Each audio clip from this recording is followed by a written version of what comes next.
Hello, everyone. I'm Jim Garrison, and I would like to welcome you to this session of Humanity Rising. As I'm currently in the vicinity of Yosemite, and over the last couple of days, I've been providing updates on the Washburn fire that since last Thursday has been threatening the Mariposa Grove in southern Yosemite National Park, where we have a concentration of about 500 sequoia trees, most of which have stood for 2,000 to 3,000 years. And the mother tree called the grizzly giant has stood there in that same site for over 3,000 years. I'm very happy to report that the fire is 20% contained as of this morning, due to the heroic efforts of over 500 firefighters that have been flown in from around California, all of whom have been passionate about saving these sequoias, which are, the last remnant of the most ancient trees in North America in the redwood family. On the news, it was also pointing out today something that is very sobering, even though this particular fire has been contained. And that is that over the last 6 years, there have been 6 fires that have engulfed various stands of the sequoias, affecting 85% of the sequoia trees, and 20% of them have been burned away. And they're expecting further fires later this year. If you've been hearing the world reports on weather, record heat waves have been engulfing most of North America, Europe, India. And so we're in this situation, everyone, as we convene Humanity Rising today, where we're making small victories as we save a particular grove of sequoias, but it's within the larger context of rising ecological turbulence that is challenging our institutions of governance more and more severely as to how they're going to continue to maintain any sense of normalcy in an infrastructure that is deteriorating under the impact of escalating turbulence. At the same time today, the United Nations reported that on November 15th, they're projecting that the 8th billionth human being will be born, so that the human population will now cross the 8 billion person mark, and that India will overtake China as the most populated country in the world. And I want to just pause there just for a moment. China has 1.4 billion people, and India will surpass that. So 2 countries will have between them over 3 billion people in an overall ecology that is spinning out of control. How are 8 billion people going to cope with radical runaway climate change? It's a very sobering thought as we convene today. And in a highly counterintuitive way, we want to contextualize this little planet of ours that has been so grossly and systematically mismanaged by the apex species, Homo sapiens. And what we're going to do is we're going to just explode our minds. So you can't see the sequoias anymore. You can't even see planet Earth. You can't even see the solar system, even our galaxy. And we're going to contemplate something that every human being at some point in his or her life thinks about, and that is there life on other planets? Is there life, other sentient life in the universe? And so we're gonna take a journey today, aware of the fragility of where we are in our historical process, but contemplating what's the biggest thought that we can think that if we can come into harmony around it, would enable us to come together with a concentration of awareness and energy that would enable us to solve our problems. So that's what we're going to contemplate today as we go into the fourth and final session with my good friend and colleague, Daniel Sheehan, who you'll remember last week was talking about the U.S. Supreme Court decisions. Yesterday, with his wife, Sarah Nelson, was reporting on how the Romero Institute is on the front lines of social justice and climate change and equity. And today, we'll be talking about the Disclosure Project and the ongoing attempt by the part of public citizens to get the governments to disclose what they know about the visitation of extraterrestrial intelligent civilizations on our planet. So that's our program today. But before we jump into that, let us pause, as we always do, and let us just center ourselves in our bodies and know that our bodies and the sequoias and every other person and all of nature are one.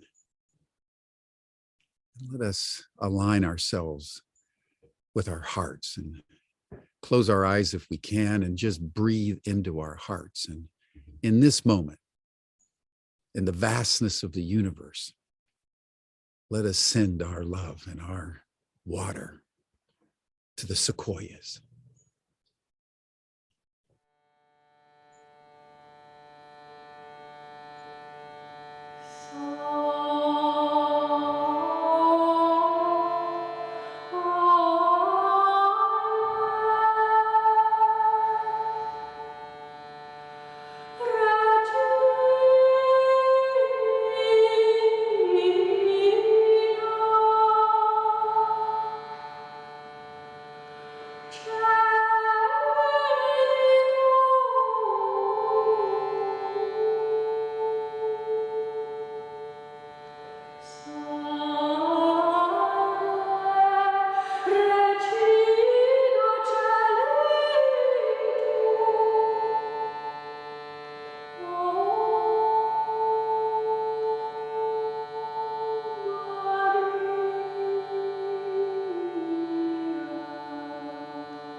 Thank you, everyone.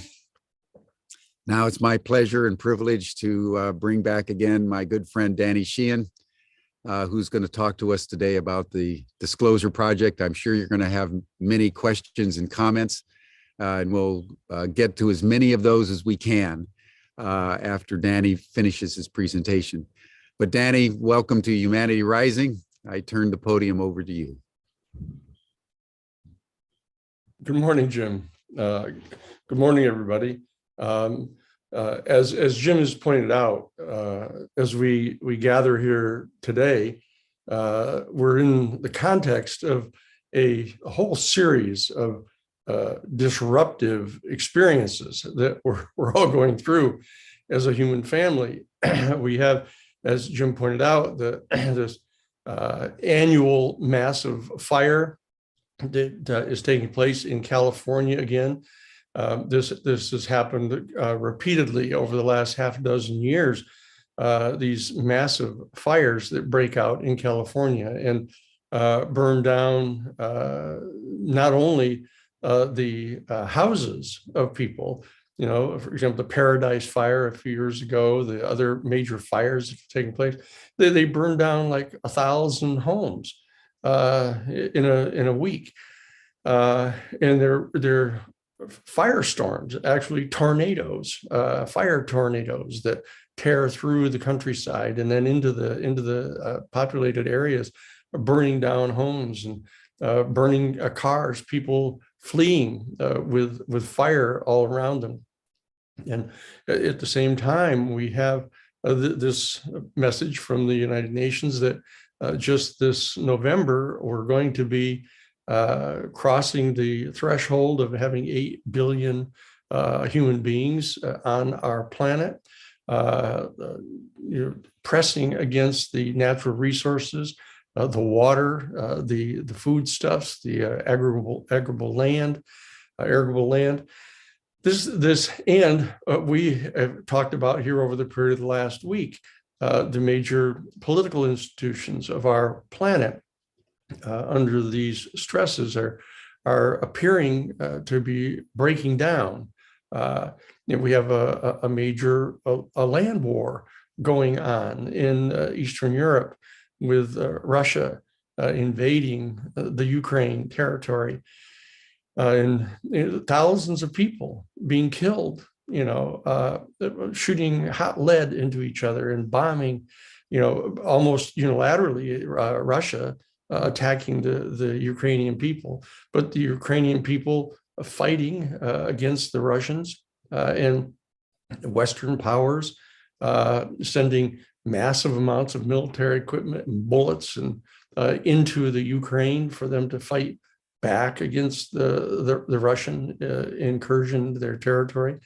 And as Jim's pointed out, the sequoias that have stood for 2,000 to 3,000 years are now under threat from a growing land fire here in California. So people will say to themselves, wait a second, what is it we're going to be talking about here today? We're going to be talking about extraterrestrial life. The kind of uniform response on the part of governing officials to this idea is, oh, wait a second, let's not worry about whether there's life elsewhere in the universe. Let's worry about life here. Let's stay focused on what needs to be done. So what I want to do this morning is I want to explain to you why myself, Sarah Nelson, our executive director, Jim Garrison, other people that we've all been close friends for 50 years.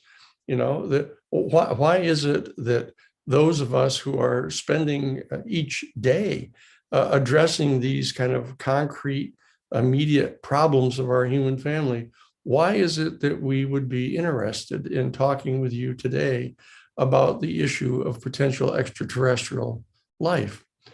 So I want to, at the very beginning of my observations here this morning, try to set this context for you. So let's start here. The fact of the matter is that when I was a child, like 5 to 7 years old, I was in a family whose father was an alcoholic. He had come back from World War II with major post-traumatic stress. He had been at Salerno, the invasion of Italy by United States and Western forces. It was at Salerno and Anzio that the first American troops went ashore in Europe. And it was a terrible, terrible experience for everybody involved. The Italians and the Germans were waiting in slaughtered tens of thousands of men coming ashore, armed in an aggressive, and it was just a horror scene. And my father, though he survived coming onto the beach, which many did not, ended up being hit with shrapnel and in the mountains of Italy, and was returned home early in the war. And because he was so traumatized, he sought to sort of self-medicate himself with alcohol and tobacco and other drugs. And his family life was, sort of in shambles. And there would be terrible experiences with arguing and fighting and going on with my parents. And people may be wondering why I'm raising this here, but what I used to do is I would go out and sit on the front lawn of our house, and I would wait for the stars to come out. And I would, pick out a star, and you could see it throbbing in the night, pulsing down light. And I was becoming aware of the fact that these stars were in fact suns of other solar systems, and some of them galaxies. And around these suns were orbiting planets. It just became perfectly obvious to me at an early age that had to be true from what I could gather. And then I would pick out the star, and I would sit and be exposed to the throbbing light coming down from the sky, and reflect upon the fact that there are other beings, living, conscious, sentient beings walking around on a planet around that star. And they were perhaps sitting, some of them, and looking up into their sky and seeing our sun. And that it struck me as absurd that, for example, in my family, things could be so disruptive, that people could be so angry, they could be so attached to issues that they're arguing about in light of this extraordinary context in which we find ourselves. When people in our planet would be, devoting their intelligence and things to, drawing lines in the sand with a saber and asserting that if other people came over that line into their territory, that we would utilize our intellect to dig metals out of the ground and melt them down and turn them into weapons, to shoot hot lead into each other's bodies and kill. And it struck me that the chaos that existed not only in my family, but in my country, with different people warring and fighting with each other, different nation states, that if only people could take the time each evening to sit beneath the stars and to focus on this much higher context in which we as human beings find ourselves and our planet and our solar system, we would have a point of reference that would cause us to be more calm and to realize that the attachment that we develop to certain substructures of reality that we create from ourselves outward are a mirage, that they're a source of great conflict and confrontation that is in fact illusory. And that I was aware of this from a very young age. And because of it, it struck me that these attachments that we make to certain sub-reality structures of the nation state, of alliances, military alliances, et cetera, were not something that I should devote my unreflecting devotion to. And be caught up in the kind of maelstrom of conflict and debate. So I was trying to develop a state of consciousness from these evening sessions, sitting beneath the stars, that from which I could make more centered and objective judgments about the comparative value and reality of these substructures. This is the context in which I ended up coming to these issues, and I remember that I had ended up, going away to Harvard College and then to Harvard Law School. And I was by the time I was 25 years old, I found myself in I guess I was actually 25, yes, the largest law firm, the most influential litigation law firm in the world, actually. Cahill, Gordon, Sonnet, Reindel, and all, a big law firm on Wall Street that represented various corporations in their conflicts with each other and with the government. And I had come to that firm from Harvard Law School because I was invited to come and participate in a major litigation from the Harvard Law School, that there was this major litigation going on about whether journalists, American news journalists, had a right to protect the confidentiality of their news sources. The reason I was recruited to that law firm is because I was the one that initiated that case. When I was at Harvard Law School, I was the co-founder with Mark Green from New York of the Harvard Civil Rights Law Review. And we have been contacted by people that we ended up representing an NBC television journalist, John Pappas, who had refused to turn over some of his interviews of a source of news to the grand jury in Massachusetts. And so I had initiated the litigation to assert and establish the right of journalists to protect their confidential news sources.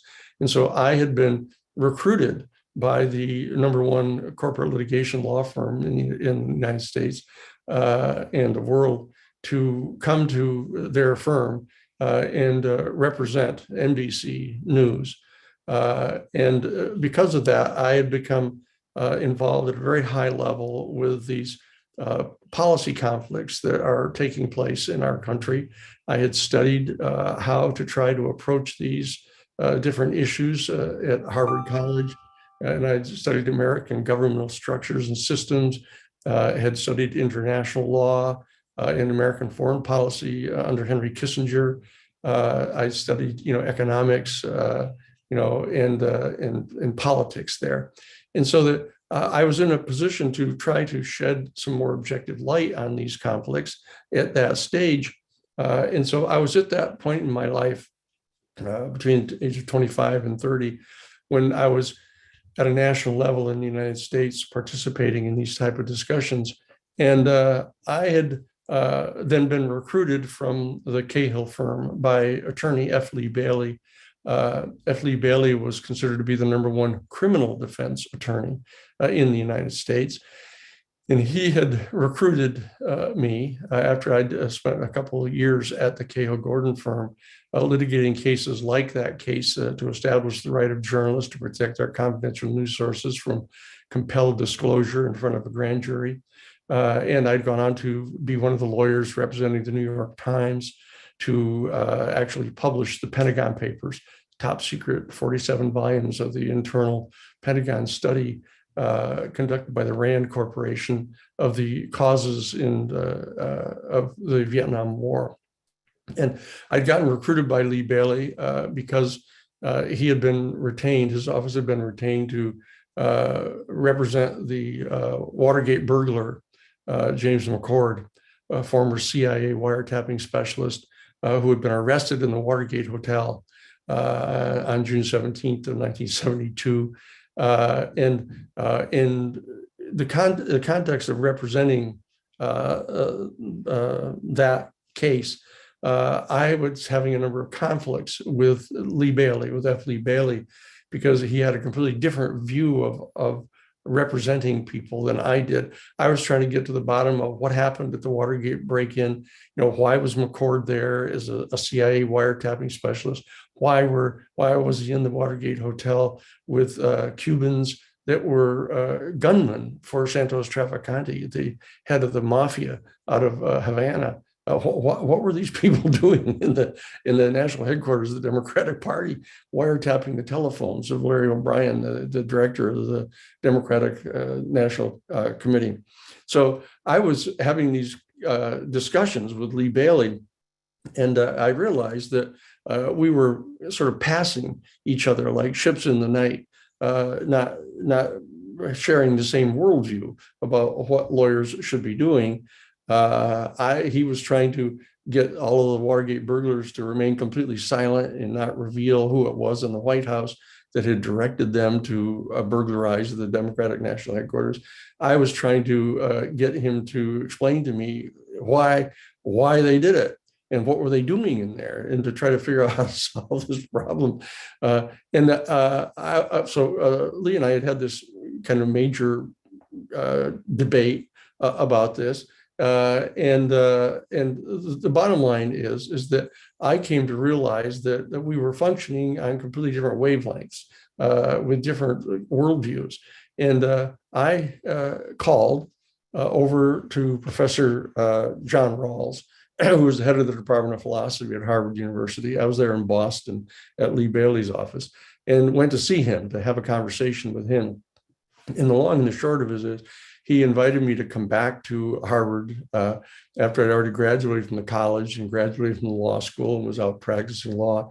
He invited me to come back to do a master's thesis and then a PhD thesis on comparative social ethics, of how you compare and contrast the belief systems of one group of people versus a different one, or in comparison with another.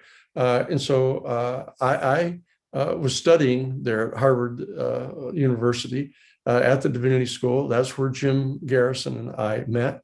Jim was doing his master's work there after having graduated from Santa Clara University here in California. I was doing my master's work, having graduated from Harvard College and Harvard Law School already.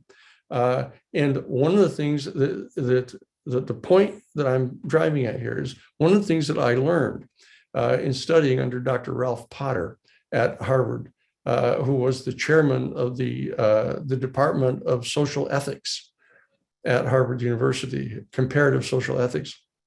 What he said was this.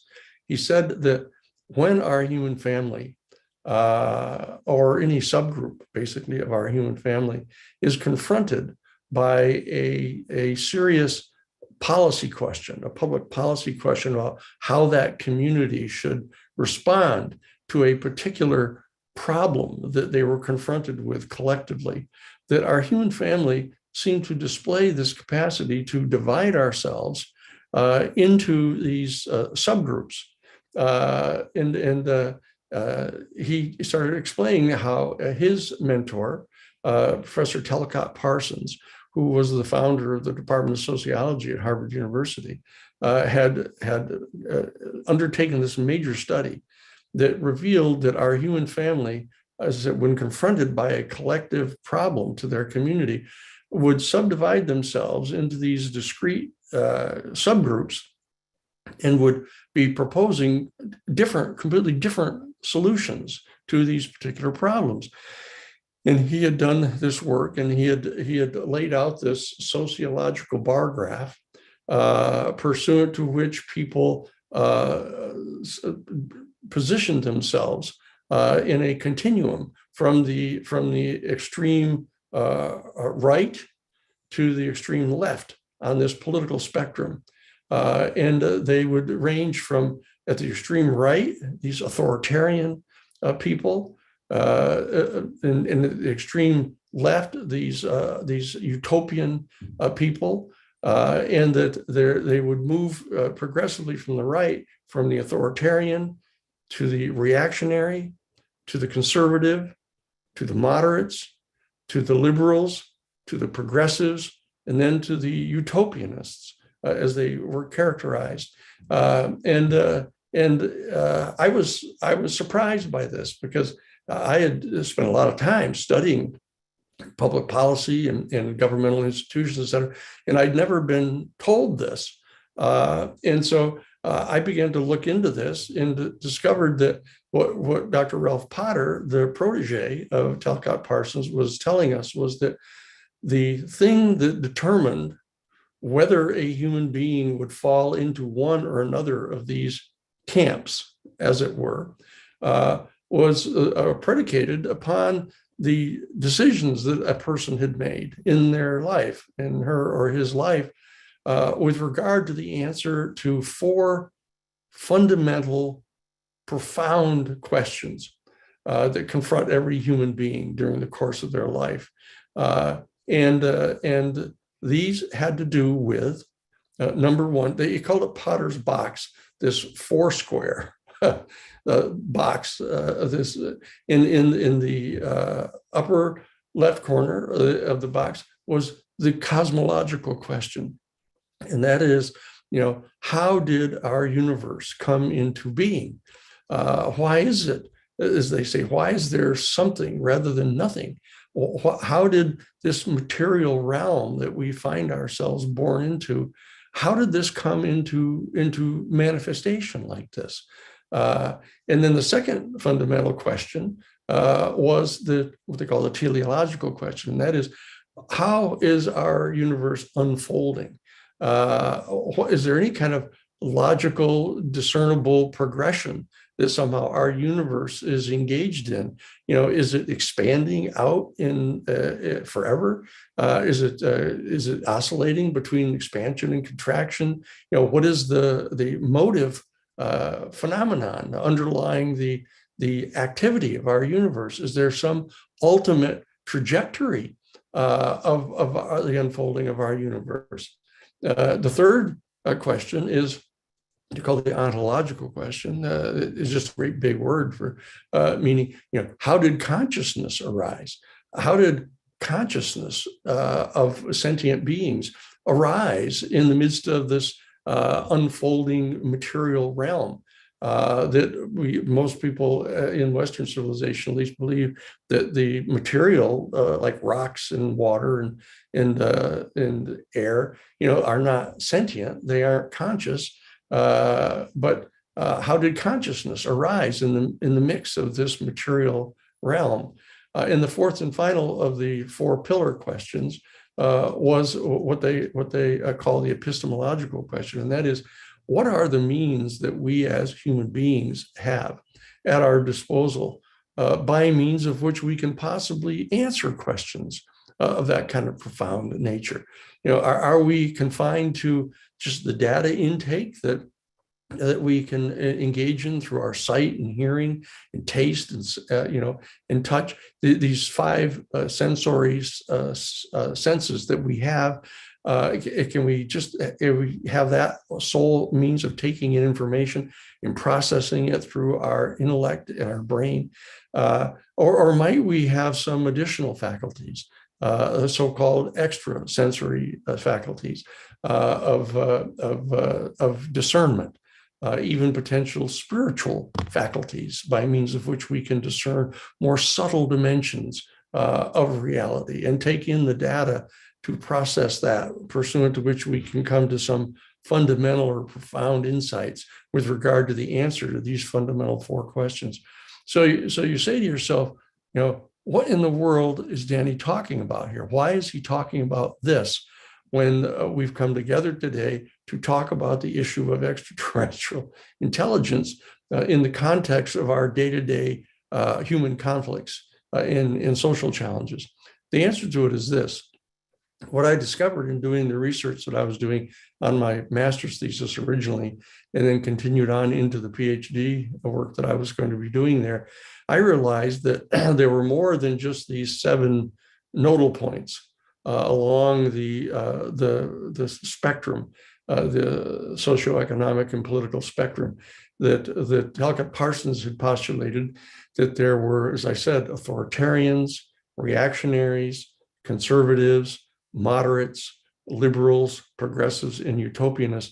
It became clear to me that the qualities and characteristics of the adherents to each of these particular worldviews really correlated to the chakras in the human body, these energy centers that I knew from Hindu religions and Buddhist religions, etc., that reside within the human body. There are these a gathering of ganglia and neurons in our human body that are energy centers in our body. And there has developed this wisdom over the centuries that the energy generated at these nodal points inside our human bodies generate certain vibrational frequencies, and that these vibrational frequencies have an effect upon our consciousness. And I realized that the secret is that there were more than 7 of these. There were, in fact, 8. In addition to the nodal point at the base of the spine, and then the second one in the gonads and reproductive organs of our human beings, then the third one at our solar plexus, the fourth one at our heart, the fifth one at our throat, the sixth one at the pituitary gland, and then the seventh one at the crown chakra, opening onto the universe. Turns out that the great adepts talk about there being an 8th. If you raise your hand above your head and close your fist as high as you can reach up, there's another nodal point that exists outside of the physical body that resides at the peak of the energy envelopes that envelop our body. And that therefore I said, wait a second, there's all kinds of octaves that seem to manifest in our universe, that our human sight seems to be able to discern, an octave of light vibrational frequencies, the red, orange, yellow, green, blue, and then all the way up to ultimately white light. There's an octave of vibrational frequency that our eyes can experientially discern. Same thing is true with sound, that there are these octaves of sound vibrations. Do, re, mi, fa, sol, la, ti, do. There's a closed octave. And so I began to look into the question as whether there was an 8th worldview that would establish a coherent octave of different human worldviews to complete this set of worldviews. And I realized that this experience that I was having as a child of being able to acknowledge and recognize the existence of other life in the universe, that was such a kind of a transcendent perspective from which to approach these conflicts in our human family. That this might be the 8th paradigm, the post-contact worldview.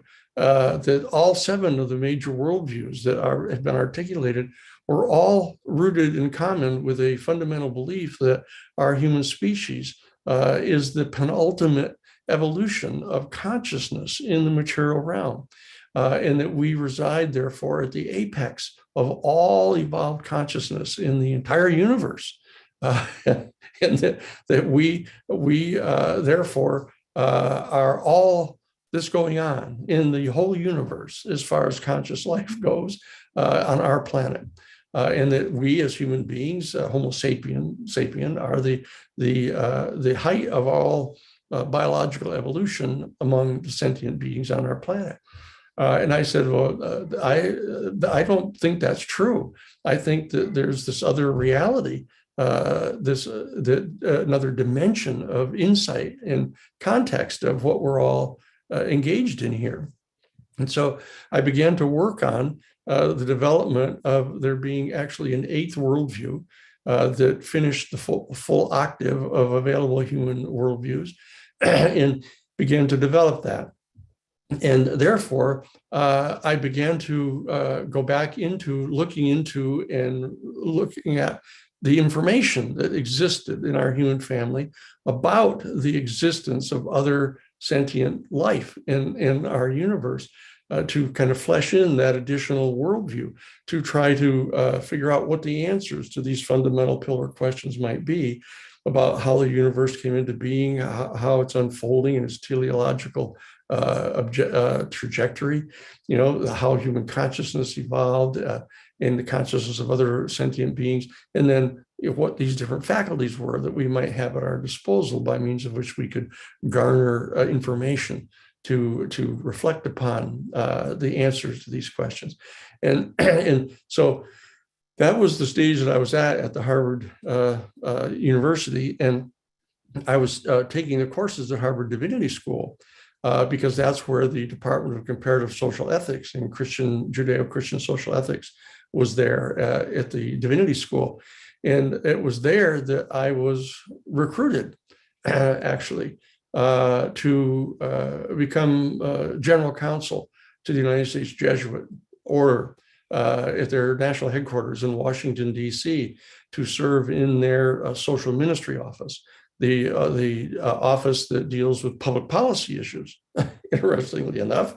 And so I went there. Jim, when we finished our master's work together, he went off to Cambridge to study under J.E.T. Robinson, the theologian, the God is dead theologian. And I had been going on to the PhD program at Harvard, working out this thesis that I had. But I was recruited by Father Roger Couture, who was a Catholic priest who taught at the Episcopal Theology School. He taught the course on the theological underpinnings of human rights. And I had written a number of papers in his course that interested him. And he came to me and said, look, I realize that you're single. I know from your papers that you're writing that you're Catholic, that you've been writing about these rather interesting things that you're working on. And do you realize that, do you know what the Jesuits are doing? And I said, no. And he said, well, the Jesuits, as you know, are the largest single denomination inside the Catholic Church, which is the largest single religious denomination in all of Western civilization. And they have decided that all 100 provincials around the world have been brought together in Rome by Father Pedro Arrupe, the Superior General of the Jesuit Order, to come together to discuss social justice and what the principles are pursuant to which they believe that the Catholic Church and the Judeo-Christian ethical community and our human community as a whole should be guiding our decision-making about the solution to public policy problems. And I was going, oh, well, that's interesting. And he said, the national headquarters is being set up now in Washington, D.C., and they're looking for a general counsel to be in their social ministry office to address these policies. Would you be interested in being interviewed for that? And so I said, no, who cares? No, I didn't say that. I said, right, okay, I'll do that. And so I got interviewed about that. I was invited to come down to take a leave of absence from the Harvard Divinity School at that time, a break from my ascending into the PhD work, from the master's work, and I went down.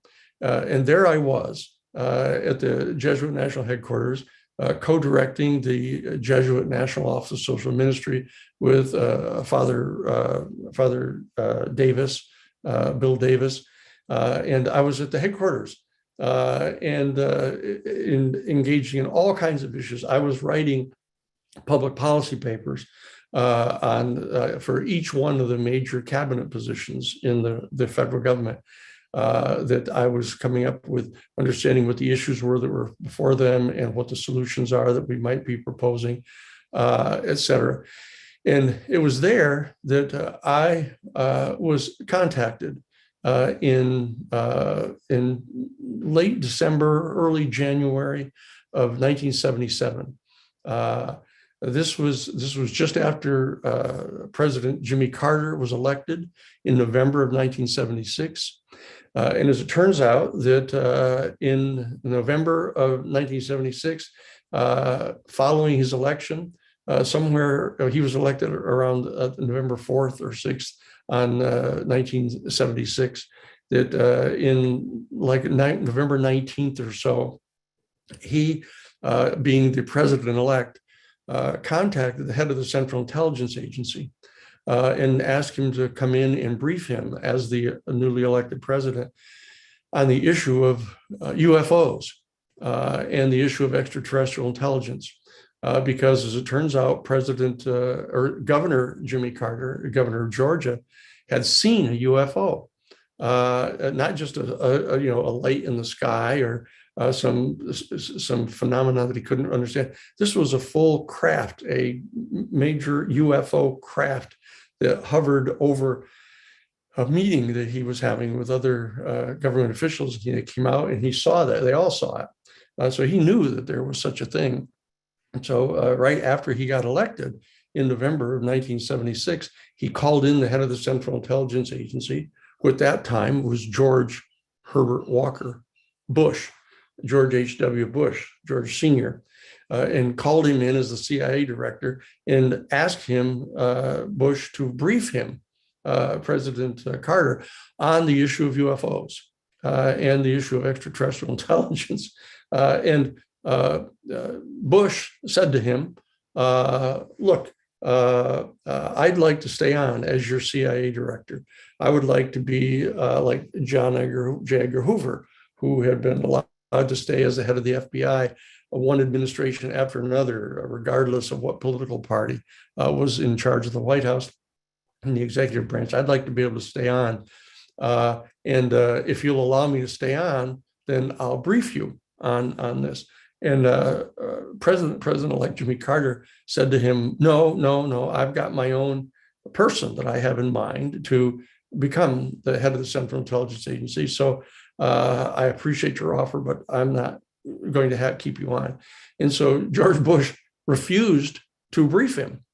Said, this is not, it isn't necessary for you to know this. It's on a need to know basis, and you don't have any need to know. So I'm not going to tell you. Well, President-elect Carter was kind of surprised by this. And what Bush said to him is, like, if you want to be able to get any of this information, you're going to have to contact the House Science and Technology Committee at the House of Representatives and have them contact the Congressional Research Service and ask the Congressional Research Service Science and Technology Division to file applications to declassify some of this information to give to you, because you don't hold the adequate security clearances to know about this. And President-elect Carter was kind of flabbergasted by that, but he had gone ahead and decided he was going to do that rather than confront the Central Intelligence Agency, which turns out not to be a good idea for a president. He said, okay, I'll go ahead and do that. So he had contacted the Science and Technology Committee of the House of Representatives. They, in turn, had contacted the Congressional Research Service Science and Technology Division to prepare two top secret confidential reports to the president on the question of the reality of UFOs and the potential existence of extraterrestrial life. And I ended up getting contacted by Marcia Smith, who was the director of the Science and Technology Division of the United States Congressional Research Service, in my capacity as general counsel for the Jesuit order, in the co-director of their National Social Ministry Office.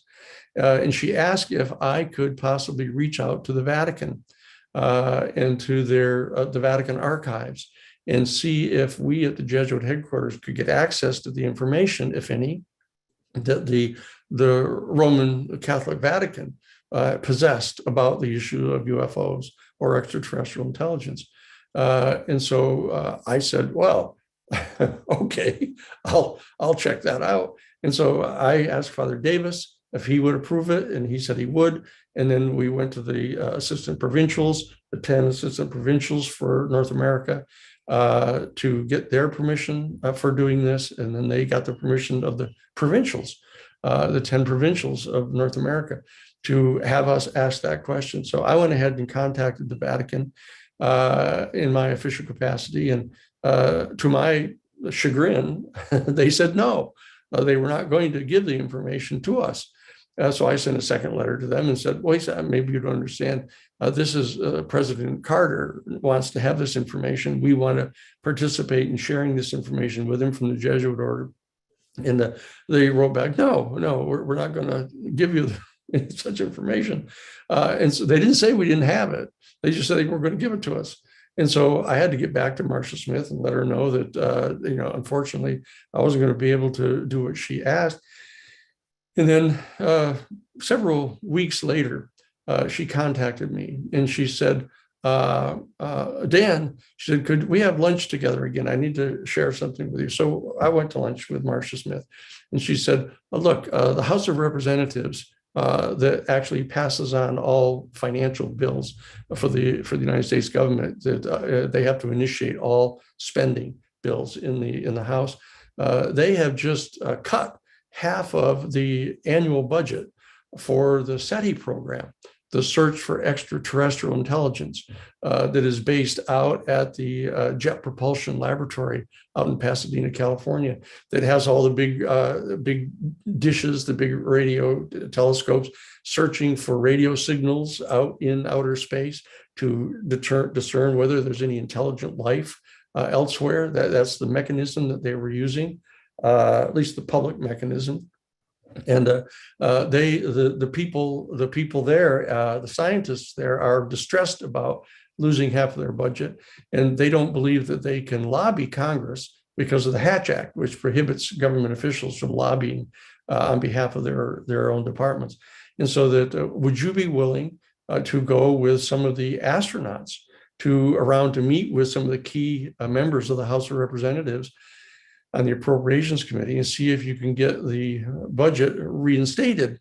And so I again went through the process with Father Bill Davis and the provincials, et cetera, to get permission to do this. And so I did. And I went with several of the astronauts to go to meet with these congressional representatives. Whether we persuaded them or something else persuaded them, they ended up agreeing to reinstate the full budget for the Search for Extraterrestrial Intelligence. And I got contacted by Marcia Smith, who was very grateful and said that the top scientists at SETI were extremely interested in this and very happy that I'd helped them. And they invited me to come out and deliver a 3-hour closed-door seminar to the top 50 scientists at the Search for Extraterrestrial Intelligence on the theological implications of contact with an extraterrestrial intelligence. And so I went through the process again and got permission from the provincials to do this. So I contacted Marcia Smith and I said, Marcia, as long as I'm going to be doing this and briefing the scientists at SETI, I'd like to be able to have access to the information that we're getting here, you're getting in the research that you're doing on these 2 top secret programs about the existence of UFOs, the reality of them, and the existence of extraterrestrial intelligence. And if you could share some of the information with me so I could use it to help prepare this lecture to them. And so she had me become a special counsel to the top secret studies. And in that capacity, she asked me, well, what information do you want? I said right away, I'd like to have the access to the top secret classified information in Project Blue Book, which is this major study that was done by the United States Air Force back in the 50s to try to determine what these UFOs were all about. And I had known about it, I'd read about it, and had followed the information on it. And I realized there was this classified portion of the Project Blue Book study, even though the public report came out and said, no, there's nothing to this. This is all swamp gas, or people are mistaking flocks of birds for UFOs, or there's nothing to it. And the bottom line is I knew that there was a whole classified section that they weren't sharing with people. And so I told Marcia Smith that I'd like to see if we can get access to that classified portion. She said, oh, I don't think we can do that. I don't think they're going to let us have that. I said, well, we'll have to ask if we can get it. So she did. And then she, much to her surprise, she called me back and said, well, they've agreed that you can see it. And they're going to bring some files to Washington. And they brought the files to Washington, D.C. I won't go into all the details about it. The bottom line is I got to get access to the top secret classified portions of Project Blue Book. And I went to the Madison building over at the Congressional Research Service at the Library of Congress and got to have access to it. And there I encountered photographs of a particular UFO that had crashed in the wintertime at some scene and plowed a great big gouge through the field, which you could see. And the saucer was stuck in this big embankment. and there were Air Force personnel all around it taking photographs, and actually a camera, a film camera with these two canisters on the top. So it was like in the late 50s or something. And so I saw it. And not only that, but I saw on it that there were markings, some kind of letters or markings around the dome, at the base of the dome of the saucer. So I focused in on it. I had this microfiche machine because it was on a tape, microfiche tapes, the photographs. And so I traced them. I traced them in exact detail of what these symbols were that were around the base of the dome of the UFO.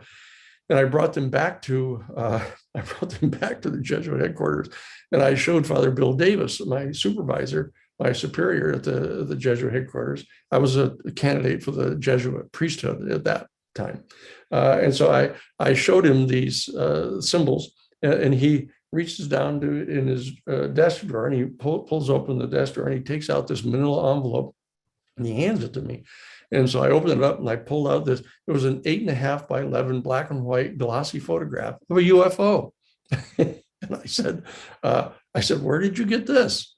And he said, I got it from my sister Dodie, whom I'd already met. I'd gone to his family picnic up there in the summer, and I knew Dodie and her husband Michael. And I said, well, where did Dodie get it? She said, well, Michael, your husband, gave it to her. He is the air traffic controller up in Seattle, Washington, one of them. And his best friend is a commercial pilot that flies freight all around up in the Northwest. And he took this photograph out the window of his airplane. And when he got it developed and saw what he had, he was afraid. He didn't dare report it because he was afraid he would lose his job. And so he brought it to his best friend, Michael, who was the air traffic controller, and gave it to him, thinking, well, that suffices for my responsibility. I've given it to the air traffic controller. But Michael didn't want to get in trouble either. And so what he did is brought it home and gave it to his wife, Dodie. And he said, here, Dodie, give this to your brother. He's a priest. So Bill had it in his drawer and showed it to me. And so that I, at that point, began an endeavor to try to get the Washington Interreligious Staff Council, the heads of the 54 major religious denominations who have Washington, D.C. offices, to establish a task force to look into the issue of extraterrestrial intelligence, reflect upon the theological, philosophical, public policy implications of the existence of these UFOs that appeared to be vehicles from an extraterrestrial civilization. At least that's what the general assumption was about what they were. And so I brought that to the attention of the Washington Interreligious Staff Council and made a motion to have a task force put together for it. They declined, to put it mildly. They didn't want to do that. And so I had tried to develop a set of policies inside the Jesuit order for the National Catholic Church and the International Catholic Church to take a position on this. And while I was engaged in that process, I went and did the lecture to the top 50 scientists at the Jet Propulsion Laboratory at the SETI program, elucidating the theological implications of this, which I found to be profound when you really look into this, because I brought with this all of my recent studies that I've been doing at Harvard Divinity School and all the reflections I had had. So the bottom line is I was engaged in this process. And as the years went by, I ended up in 1994 being contacted by Dr. John Mack, who was the chairman of the department of at the medical school, Harvard Medical School. He was the head of the department of psychology at Harvard Medical School. And it turns out that he had been the man to whom the United States Air Force, the United States military had sent high-level military officials who had attempted to press in to find out about what UFOs were, or that had reported a sighting of a UFO. And the protocol inside the United States military is that if any officer or a high-ranking officer insists upon reporting UFO sightings, they're sent to get a psychological evaluation, which is quite a stain on your military record if you're intending to ascend to high levels in the military. So a number of the men had been sent to Harvard to have psychological evaluations done. And Professor John Mack, as the head of the department, was the one that conducted these psychological evaluations of these men. And after he had done several of these, he started to become fascinated by the fact that these high-ranking military officers would jeopardize their career by insisting upon filing official reports about encounters with UFOs. So he started pressing in on these people to try to determine whether there was any kind of common mental problem that they had. And he became convinced that these people, as he said to me later, he said that these men were all within the normal parameters of psychological normalcy, except, of course, for the fact that they were general officers in the military, he said. But the bottom line is he had decided that he was going to interview more people in other walks of life that had had these encounters with UFOs. And then he began to encounter individuals who believed that not only they'd had encounters with UFOs, had seen the UFOs, and some of them had landed on the ground, that some of them actually believed that they had had direct face-to-face encounters with beings who were piloting these UFOs. And these harkened all the way back to the famous incident of Betty and Barney Hill back in 1964, I believe it was, who encountered a UFO when they were driving home through New Hampshire to come back to Massachusetts from visiting her relatives, Betty's relatives up in Canada. And they'd encountered a UFO that landed in a field and ended up, the beings they reported came out of the vehicle and abducted them, actually picked them up when the car stopped. And they picked them up. So long and involved story. You've probably all heard it about Betty and Barney Hill, called The Interrupted Journey, that Fuller wrote a book about it. But she actually recounted the details of this under hypnosis, both she and her husband, Barney, about the details of this encounter. So John Mack has started to look into this phenomenon, started interviewing other people who had had these kind of experiences, and he became fascinated by this phenomenon of otherwise intelligent, well-educated professionals who were having these experiences, not only with seeing UFOs and trying to report them, but that they had encounters in their own judgment. They believed sincerely that they had these face-to-face encounters with these extraterrestrial beings, would describe them, et cetera. And one of the things that John noted was that that many of these people reported, if they had a face-to-face contact with any of these extraterrestrial beings, that there were telepathic communications going on, and that what the beings were doing is warning them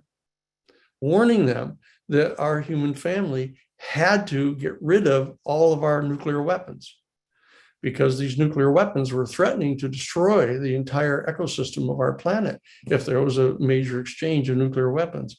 And very importantly now for our discussion here today, they were telling them that they had to stop polluting their planet, that they were burning petroleum and gasoline and natural gas, et cetera, and they were emitting emissions into our atmosphere that would destroy the climate system of our planet. And our planet was a very valuable source of life. Our planet actually physically generates life, actually. And it's one of the rare planets that does this, at least in our local galaxy here.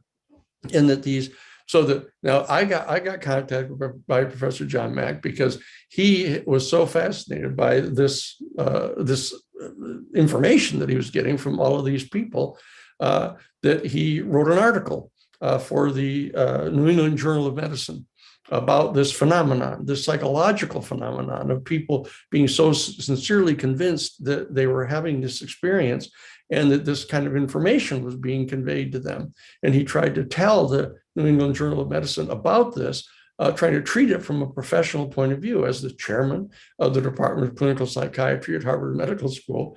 And the New England Journal of Medicine sent the copy of his proposed article back to him saying, no, we're not going to do this. So he was surprised, since he was a Pulitzer Prize winner. He'd written the definitive psychobiography of T.E. Lawrence called A Prince of Our Disorder, and gotten the Pulitzer Prize for it. And so he said, oh, well, I'm going to do is sit down and work up this proposed article for them and put in lots of footnotes and do a lot of scientific things and professional things I need to do. And he resubmitted it to the New England Journal of Medicine. And much to his surprise, within the week, the assistant to the editor, Relman, Dr. Relman, who was the head of the New England Journal of Medicine, his assistant came back to John Mack's office with the envelope unopened and said, I was told by Dr. Relman to let you know that we've not opened this package. We're not going to read it. Or we're not going to write about it. We're not going to do any article about it. And John was so upset that he contacted a publisher, because he said he'd already gotten the Pulitzer Prize for writing this other book. And he'd written, dozens and dozens and dozens of major scientific articles. But he published a book. He wrote a book about this called Abduction, Human Encounters with Aliens. And when this was published, it turns out that the dean of the medical school came to him and said, John, I've heard that you wrote this book. I'd like to get a copy of it from you. I'd like to read it. I'd like to have a discussion with you about this. And as long as you and I are going to have this discussion, why don't we invite some other members of the faculty here at Harvard to sit in on that, and we'll have this discussion. Well, John thought that was a great idea. And so he went to have this meeting with the dean of the medical school. And when he came in, here he encounters this tribunal that is sitting as this tribunal with not only the dean of the medical school, but sitting immediately to his left is Dr. Relman. Arnold Relman, who was the head of the New England Journal of Medicine, of the New England Journal of Medicine, and who had rejected his article. And then there were the legal counsel for Harvard University sitting them next to them, and then another couple members of the faculty, both of whom John knew didn't like him, and they started to excoriate him. And say he was embarrassing Harvard University. He was writing about this terrible subject, and they didn't want him to talk about it anymore. And so he was flabbergasted, and he reached out to get an attorney. And his best friend, Ron Robertson, told him that, well, you ought to contact Dan Sheehan. Dan Sheehan is, graduated from the college and the law school. He was at the Divinity School. I understand he knows about this stuff. You ought to contact him to represent you. So I ended up being contacted by Dr. John Mack and coming back to Cambridge to represent him in front of this big tribunal at the faculty. And he and I went to see Lawrence Rockefeller, who agreed to finance a grand rounds, basically, at Harvard University, where we could call in witnesses. And so I was charged with the responsibility of finding all the witnesses to bring in to present to Harvard University on this extraordinary issue of the potential reality of UFOs and the existence of extraterrestrial intelligence. And in that context, I got to meet all kinds of the top level people in this field, and a lot of the experiencers who believed that they had these kind of contacts. And so I got to meet Bud Hopkins. I got to meet Stanton Friedman. I got to meet, all kinds of the main people that are involved in this, like dozens and dozens of people, because I was preparing the witnesses to present to the tribunal. So we go back to the tribunal. I showed up with Dr. Mack at the tribunal. And as soon as I came in and introduced myself, they started trying to interrogate him. I said to Dr. Relman, the chairman, I said, excuse me, hold it. I said, I'm not sure exactly what we're doing here, because you don't appear to be an AAUP authorized tribunal from the American Association of University Professors. Is this a tenure inquiry, or what is it you're actually doing here? And Relman said, "Oh well," he said he said when Dr. Mack wrote this book, the dean of the medical school here started getting lots of telephone calls and asking questions about this book and what Dr. Mack was doing. And he found himself in a position where he was unable to answer these questions. So he thought he would talk with Dr. Mack about it. And as long as he was going to be talking to Dr. Mack, he thought he'd have some other members of the faculty here. I mean, a complete and total lie. He's saying, like, what is this, a casual conversation of some sort? You're all arrayed up on this dais, And so I said, oh, well, I said, then in the spirit of cooperation, can you tell me who is it that called? There was this big dead silence fell over the room. And he turned and looked at the legal counsel for Harvard University, and she shook her head no. And he said, well, no, I'm sorry, we're not at liberty to discuss that. I said, oh, really? I said, well, in further spirit of cooperation, can you tell us what the particular questions were that they were asking so that we can help you by trying to address those questions? Another big silence falls over the room. And he turned to the legal counsel for Harvard University, and she shakes her head no. And he said, no, I'm sorry. We're not at liberty to discuss that either. And I said, well, can you tell me this? Can you tell me whether, whatever the nature of this whole gathering is, can you tell me whether either one or both of the following fact questions might be at issue here in this process? Number one, whether UFOs are real. And secondly, whether or not, at least some of them, even just one of them, might be a vehicle from an extraterrestrial civilization where extraterrestrial intelligence exists. And Relman says, yeah, absolutely, those two questions would be relevant. And it's completely ridiculous to think that either one of those things could be possibly true. He said, so this is Harvard University, in 1994. And I was just kind of stunned that, and so I said, well, look, then in a spirit of fairness, I should tell you that Dr. Mack and I have just spent the whole weekend with Lawrence Rockefeller, and he's agreed to finance a whole grand rounds here at Harvard University, and we'll present the information relating to both of those fact questions for you. And the legal counsel for Harvard University leaps to her feet, and she says, absolutely not. She said, no, we're not going to allow this procedure to be turned into some kind of a circus. So I said, well, okay, then, John, I think we're through here. And I pick him up, actually literally pick him up by the arm and pull him up out of the chair and said, we'll leave. And when they're ready to have this conversation, we'll come back. So I ended up representing Dr. John Mack. I got to meet not only the people that are involved in the research, I got to meet all kinds of experiencers. And that put me in a position so that in 2001, when Dr. Stephen Greer was going to be convening a gathering of high-level government officials to come to the National Press Club in Washington, D.C. in June of 2001 to testify, to go and meet with Congress, to present this information to them. He asked me to come and become legal counsel to the Disclosure Project and vet these potential witnesses, because he had dozens and dozens of people, and we had to pick the top 20 or so to be able to present to the members of Congress and their staff at the National Press Club. So I did that. I became general counsel to the Disclosure Project. And again, in that context, got to meet all kinds of people who were potential witnesses that Dr. Greer had interviewed and videotaped and recorded. And so we had this whole range of people to talk with about who'd had these experiences. So I was blessed to actually get to do that and get to talk to all these people. And then when Harvard University finally relented and basically apologized to John Mack for what they were doing, because they somehow it got out to the public that this process was going on, and there was this firestorm of resentment against Harvard University for threatening John that way and trying to intimidate him. And he went on to Oprah Winfrey, and he went on to, I don't know, Johnny Carson and others, I guess, different television shows talking about this whole thing.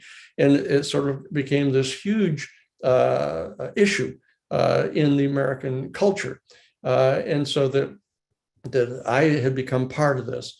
So then I went on to become legal counsel for the citizens' hearings in Washington, D.C., where we had retired members of Congress, the House of Representatives, and the United States Senate come together and have witnesses presented to them in a major public forum that was all videoed, and it's all available on the internet that Steve Bassett organized.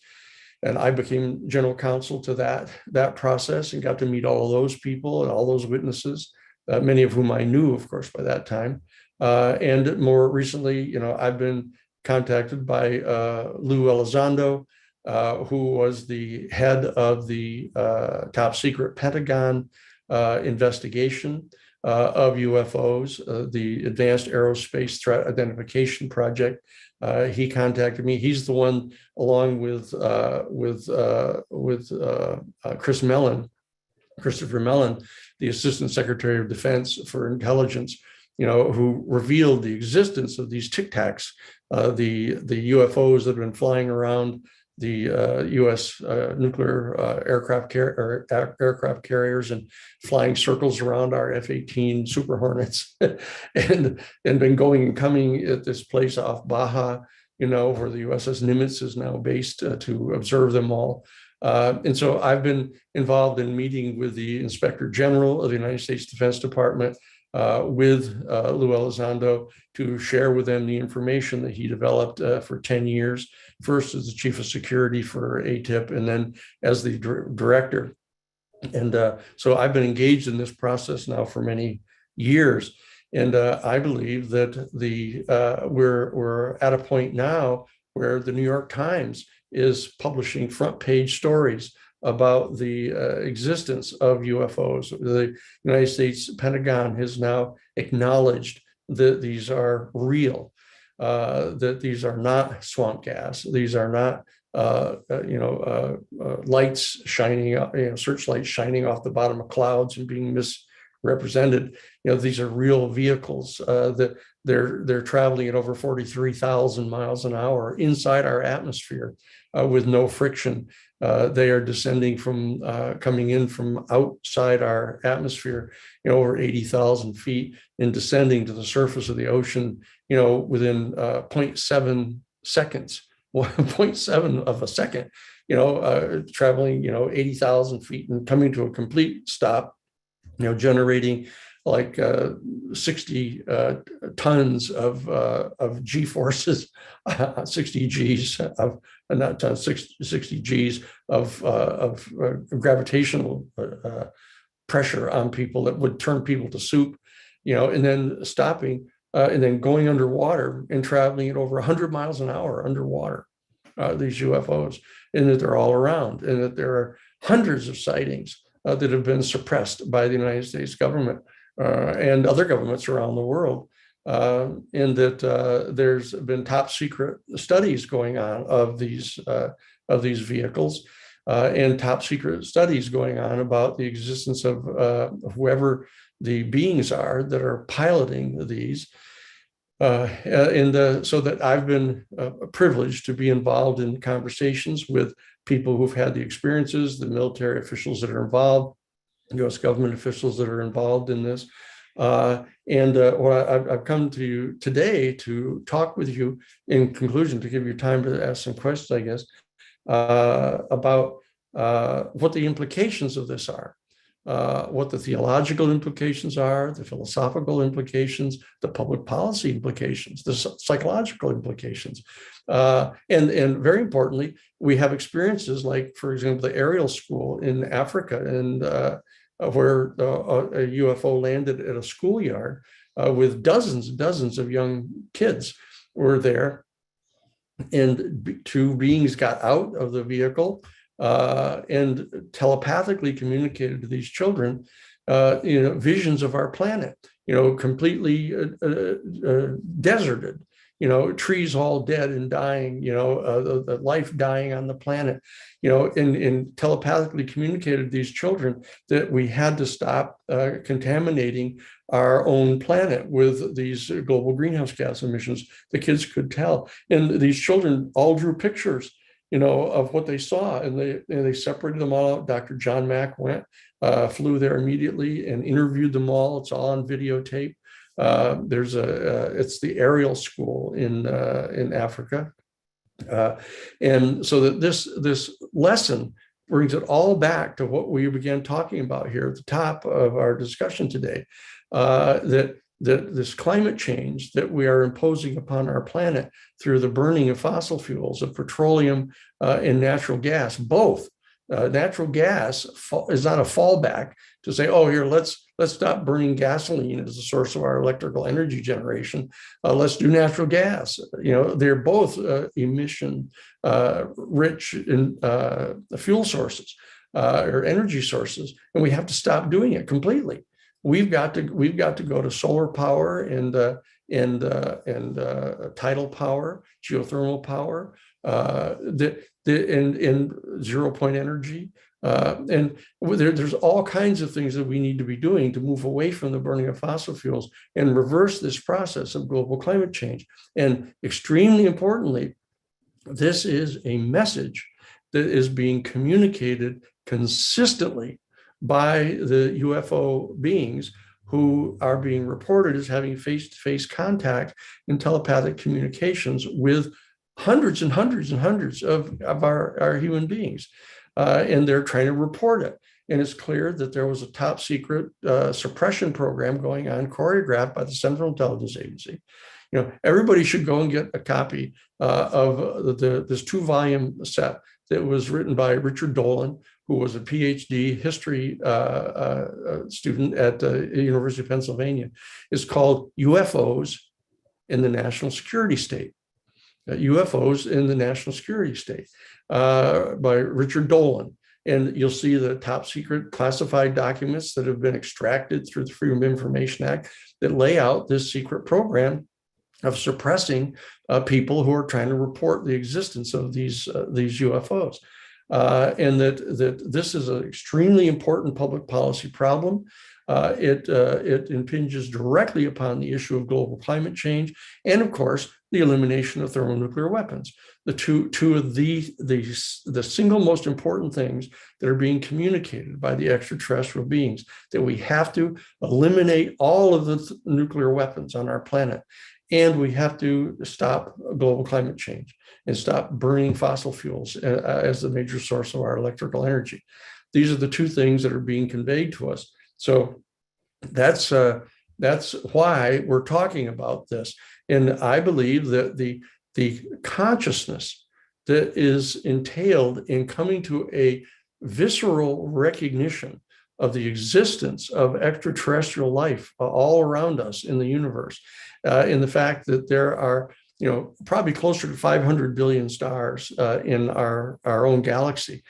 Started out thinking there was 100 billion, and then they put up the Hubble, and there were 200 billion, and they now discovered there's at least 300 billion. There's more likely 400 billion, and that on 20% of these stars around in our galaxy, that they have rock hard planets within the Goldilocks zone, which is not too hot or not too cold from their planet, and that they likely have the origins of life on many of these. And so that there are estimates now by the regular scientific community, that there are, in the top secret study that was done actually by the Congressional Research Service concluded that the probabilities are above 99% that there are at least from 2 to 5 other highly intelligent, highly technologically developed, but categorically non-human species in our own galaxy. Now, and that's an extraordinarily low number, but the bottom line is it crosses the threshold. If you've got from 2 to 5 of these other civilizations here, that starts to provide some explanation for where these vehicles are coming from and what they're trying to share with us. So that's the story of why we're talking about this, because coming to conscious recognition of the fact that we are not at the apex of all biological evolution in the universe, and that indeed we may not be even close to the most evolved species. That, you know, other stars that are red dwarfs that burn much more slowly than we and are not as hot may have civilizations that are as much as 1 billion years older and more advanced than we, who have survived their nuclear age or their comparable weapon systems and have survived and have evolved farther than we have and are available to share information with us. But we have to be extraordinarily careful not to just fall prey to say, oh, they must be like gods. We have to submit to them and they're going to tell us all what to do. We have to maintain our own integrity, but we have to establish our own integrity. We have to be able to demonstrate that we're capable of conducting ourselves in a peaceful manner where we aren't going to destroy ourselves by dividing ourselves into separate camps and launching thermonuclear weapons at ourselves, you know? And we have to stop burning down our planet, burning down our sequoias. We have to stop destroying our own life on the planet through our consumption of material goods. We have to raise our consciousness. We have to evolve our consciousness to be worthy of joining in this galactic civilization. And that's my wrap for today. Okay. So I was going to give you a lot of time for questions, but I'll try to answer everybody's questions that you got. Thank you so much, Danny. That's brilliant as always. And I just found that your narrative of your story so compelling because it's something that's been integral to your life. It's not some abstraction that you've read in a book somewhere and have some academic or philosophical interest in. You're passionately involved because your life has been involved for many, many years. Just a couple of quick questions as we wrap. One from a couple of people. What has been your own personal encounter or experience of the UFO phenomenon? That none at all. That I've never seen a UFO. I've never had any contact with UFO. That my experience, as I've shared, comes from, you know, sitting beneath the stars at night and focusing on a star and experiencing the kind of pulsation of the apparent pulsation of the stars and just reflecting, moving in a kind of a conscious way to just absorbing the immensity of this reality. And it's led me to be open to having these conversations and meeting the people. But I've had no encounters with any extraterrestrial beings. That no one whom I've ever met who has insisted that they are an extraterrestrial being has convinced me that it's true. And there are all kinds of weird people that are involved in the peripheries of this issue, as there are many. But I've never met an extraterrestrial being. I've never seen a UFO. But I'm morally convinced that they're real, and that therefore I've been adequately educated to base my activity on what I know to be true. And then a question from Georg about why the Disclosure Project now? What do you hope to achieve in your present efforts? Is it just to get the U.S. government to open up? Are you working with the Vatican? I mean, what's the current pressure point? Well, the current pressure point is in a democracy like this is our elected representatives. You know, where folks like Lou Elizondo and Chris Mellon and others are involved in meeting not only with the Inspector General's office of the United States Defense Department, but meeting with members of Congress, members of the House of Representatives, members of the Senate. We've gotten Senator Gillibrand, who has they've now put into the National Defense Authorization budget, you know, the existence of a permanent group inside the United States Defense Department to receive all information from various military officials that encounter any of these vehicles. They're trying to develop a protocol for not only authorizing these reports, but stopping the suppression stopping the punishing of people and the castigation of people who try to report these things. That's an extraordinarily important step to be taken here. And we're meeting with them to try to develop this protocol of how to respond. And I'm in the meetings with the people upon occasion. And I say, look, you got to be concerned about a lot more than how these things run. How fast they go, what the material is they're made out of, what is their propulsion system. You got to come to grips with like who the people are that are flying these things, and try to understand what it is they're trying to say to you. It's kind of shocking that they like view that as above their pay grade somehow. They're not allowed to think about that. I said, you got to get more people than Defense Department and military people involved in trying to address this issue.